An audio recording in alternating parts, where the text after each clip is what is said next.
कपाळावर चंद्रकोर असलेल्या बकऱ्याला बकरी ईद निमित्त लाखो रुपयाची मागणी. धाराशिव तालुक्यातील कनगर येथील शेतकऱ्याला हे बकरे करणार मालामाल. सध्या काय मागणी आला बाजारामध्ये घेऊन गेला? सध्या मागणी त्याला 1-2 जणांनी विचारपूस केलेली आहे. मला 1.5 ते 2 लाख रुपये बोली ठेवून गेलेली आहे ती. बरं मी त्यांना म्हणलं की बरं विचार करून सांगतो. म्हणजे 2.5 लाखाच्या पुरून किती लाखाचा आहे ना, एवढीच आपली इच्छा आहे.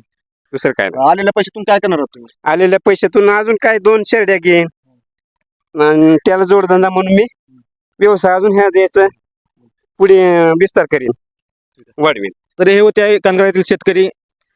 यांनी लहानपणापासून बकऱ्याचा सांभाळ केला आहे. सध्या बाजारामध्ये ह्याला 1-1.5 लाख रुपयाची मागणी आहे. ह्यांची इच्छा आहे 2 लाखापर्यंत हे बकरं विकायचं आहे. बकरी ईद निमित्त कोणाला बकरे खरेदी करायचे असेल त्यांनी स्क्रीनवर दिलेल्या नंबरवरती फोन करावा.